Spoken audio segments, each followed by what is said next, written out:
Hello friends, today we are going to discuss the Hepato-Renal syndrome, and this was the also question which was asked in December 2022 DRNB critical care exam. And the question was pathophysiology of the HRS and the principles of CRT. So this is the diagrammatic representation of the pathophysiology of this Hepato-Renal syndrome. So there are multiple, we'll discuss in brief.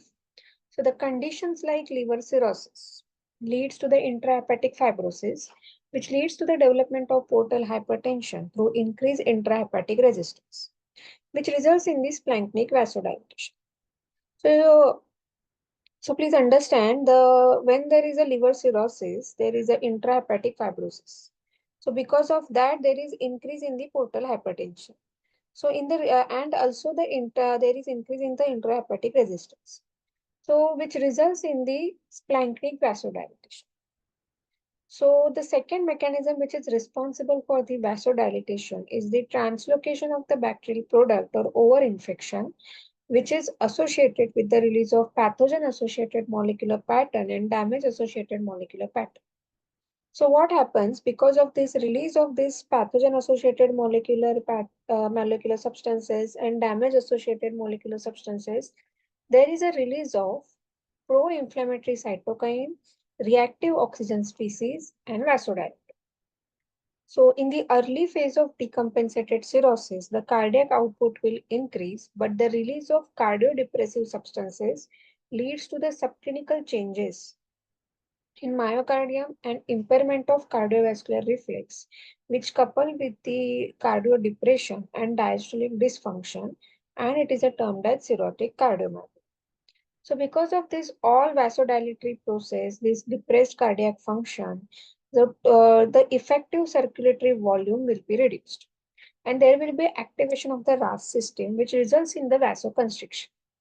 Now, because of this activation of the RAS system, there will be the sodium and water retention, which results into ascites. And the next result of it is the reduced blood supply to the kidney, which results into the acute kidney injury in the form of structural and functional damage.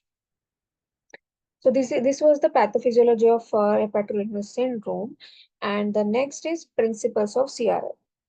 So there are various techniques have been developed to deliver CRT.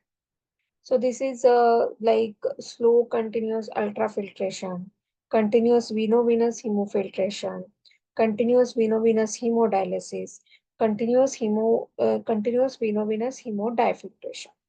So when there is a so when there is only when the treatment is concentrating only on the volume removal, it is called as SCUF, that is slow continuous ultrafiltration, in which the only volume is removed and the composition of the solute will be intact. So, and this is worked on the principle of ultrafiltration. And when there is a requirement of removal of both, like volume and the solute, and the clearance of the solute, then there are other techniques like continuous veno-venous hemofiltration, continuous veno-venous hemodialysis, and continuous veno-venous hemodifiltration. So in continuous veno-venous hemofiltration, the hydrostatic gradient across the semi-permeable hemofilter membrane creates the high ultrafiltration rate and the solute transport occurs by convection.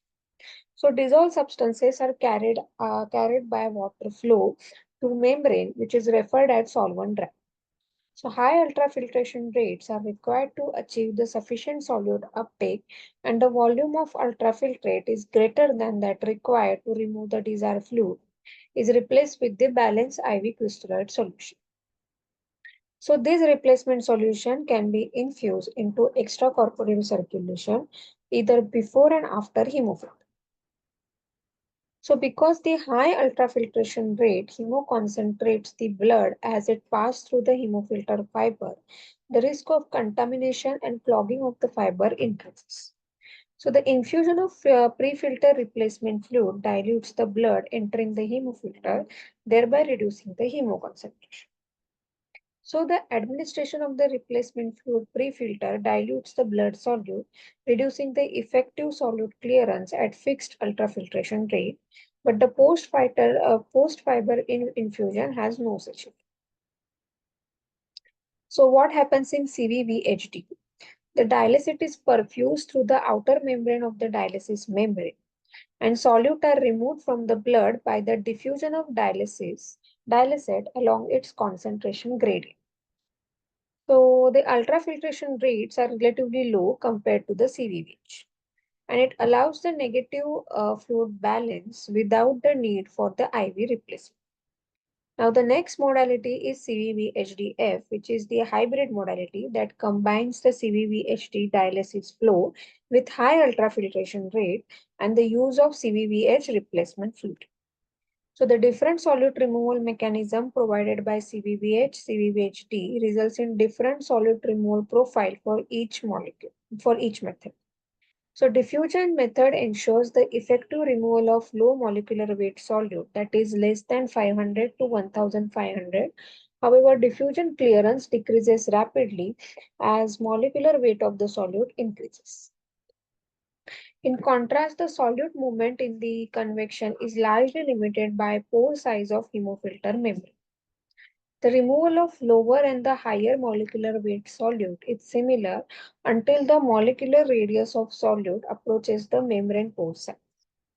Thus, at equivalent outlet flow rate, CVVH provides the greater clearance than CVVHD for solute ranging from 1000 to 20,000 Dalton or even greater when large pore membrane are used. So independent of diffusion and convection, the solute absorption in the CRRT chain can also contribute to complete solute uptake depending on the saturation of membrane binding site.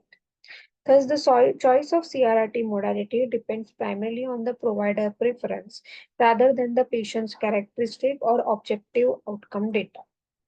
Thank you. Thanks a lot.